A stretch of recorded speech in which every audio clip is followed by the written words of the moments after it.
This International Women's Day, we celebrate Dr. Mariam Ghazvini, an incredible force of leadership, education, and empowerment. As a professional mentor, coach, a distinguished Toastmaster, she's helping others rise and thrive. From teaching emotional intelligence to shaping successful leaders, she is proof that women can lead with strength, intelligence, and heart. Here's to inspiring future generations of women to lead with confidence and grace. I actually came here when I was 16, for only 1 year. My husband was going to school and he was going to finish his PhD, and then we were going to go back. But we ended up staying, and I went to high school, and then I kept continuing my education because I really believe in that. But only for myself. I wasn't planning to work or anything. So all those years I was thinking we were going to go back home. But ended up that we kept staying and staying. We actually went home 2 years and then came back again. So I kept continuing my education, and eventually I started going to work. I always wanted to be in education though, so I mean to teach and things like that. But when I graduated from San Jose State, my undergrad, there was a big teachers strike. So every night you could see them on TV. They were protesting, they had their placards and everything. So everybody was telling me, including my husband, is this what you want? You want to go into teaching? Yeah. And then they lay all of them off, and then there's a protest, you'll be on the street. So they kind of derailed me. And then I said, okay, I want to go into social work. The reason for all of that was I wanted to work with people and help them. So then they said, no, we don't want you to do that either, because knowing you probably bring all the clients home and give them soup or something. So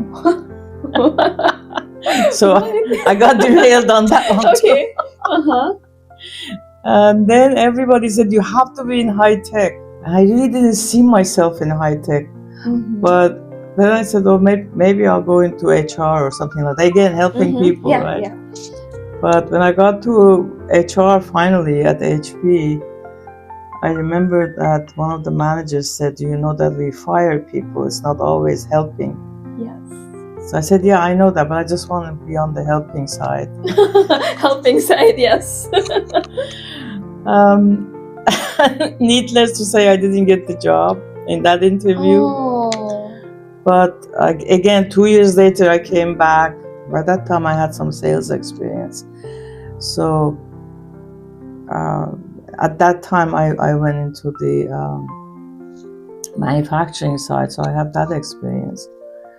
And eventually worked myself into HR and to the training department, not the firing department. Not the firing, yes, the helping department. Yeah.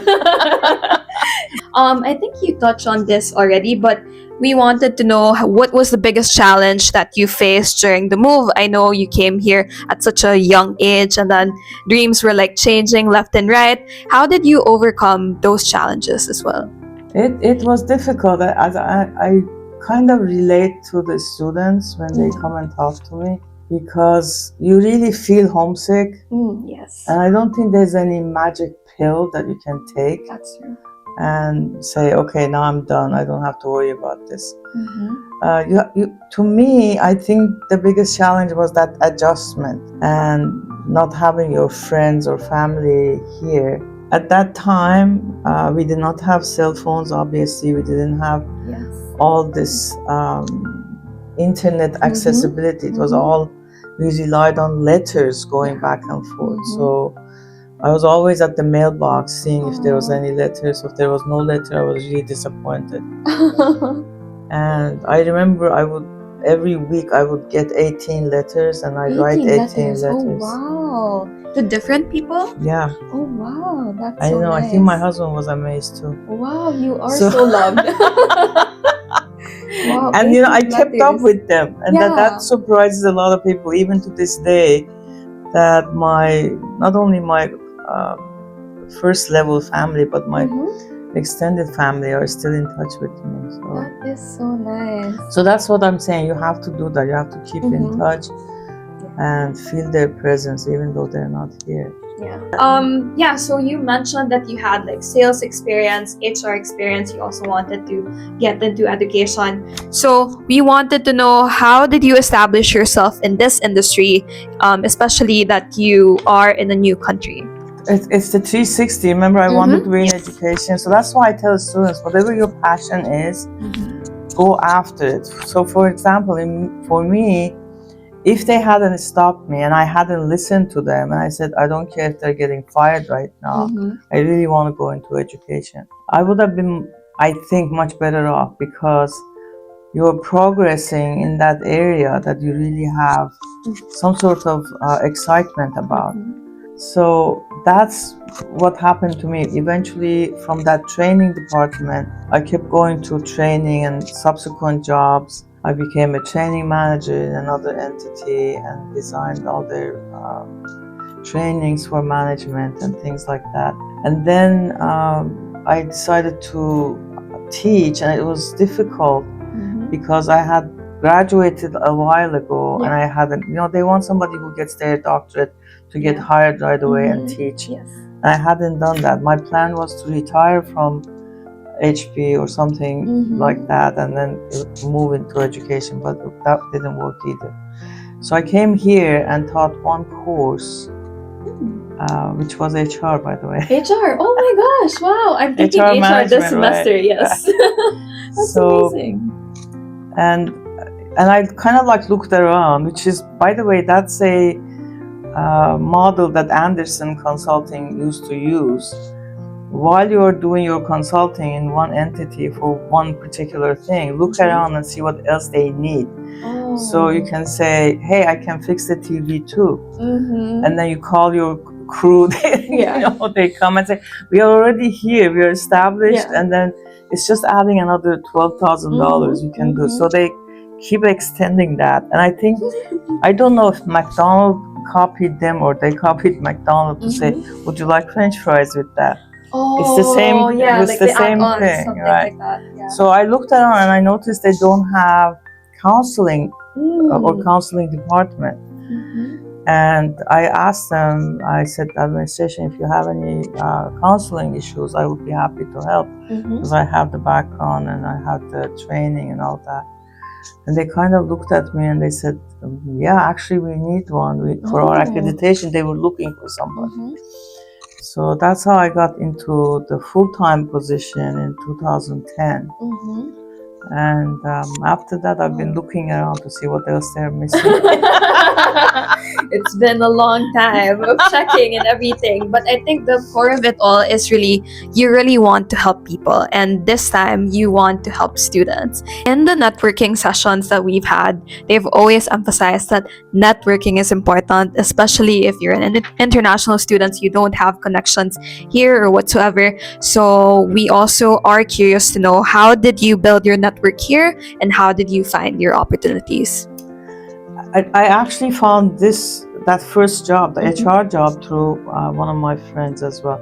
And even though at that time I was here like 40 years, I didn't know. I mean, I'm in the other side of the bay, but I didn't know anything about MPU. And he said, why don't you go teach at MPU? I said, who's MPU? What's MPU? Oh, where is MPU? 3 months. So I totally believe that, and I think anybody who gets a job or has a job, if you really ask them and they're honest, they're going to tell you somebody helped or refer them to somebody else. So I totally emphasize that you have to get your network. Now, you only need, in my mind, you need 1 or 2 people, because then through them you see other people.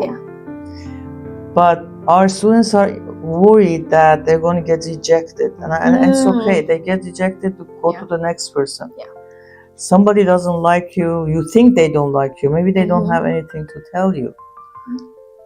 Go find somebody else, it's okay. And I tell them, don't ask for a job, just ask for advice. people's ego get inflated when they say, I need your advice. They are really, yes. like I'm somebody very important. They're I asking me. know. Then they say, okay. But if you say, I need a job, they don't want to talk to you because they don't have a job. Right? That's correct. So through those references, you will get a job, but you have to work on it. I mean, and work on it from your first semester, which is what I tell students when they, in the past when I was doing the career services. When you get your foot in the door here, go talk to people. Start from here. Talk to the professors, by the way. Yes. I'm talking to all of you. Go talk to the professors. They know somebody. I know. Some of them own companies. Some of them work at like really big tech firms. So yeah, and if they're impressed by you, they will introduce you to other people. For sure. Yeah, it's a ripple effect. Yeah, but see, the problem is like, to me, these students had their network back home through their father, mother, uncles, cousins, friends, You don't have that here. So you have to create that network. And I think that's the difficult part. This month we're celebrating International Women's Month. So what strengths do you think women bring to leadership and innovation? Humanity. Humanity. Yes, that's correct. Actually, Ruth Bader Ginsburg said that. They asked her, how many women is enough in the Supreme Court? She said 9. And they're all like, what? She said, it's always been 9 men. Nobody asked any questions. So why is it 9 women? It's questionable, you know. So I think it's about time we give the floor. Yeah, the floor to women. Yes, because we bring humanity to leadership and innovation. It is. It's true. Is very nice. Yes, I agree. And if you could go back and give your younger self some advice, maybe at age 16, what would it be? Try it. Try it. You know, because we scare ourselves more than anybody else.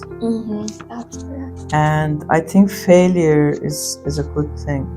My son's first grade teacher had a sign hanging in the class in the middle from the ceiling that said, failure means somebody tried. That's very nice. Oh my gosh, yeah.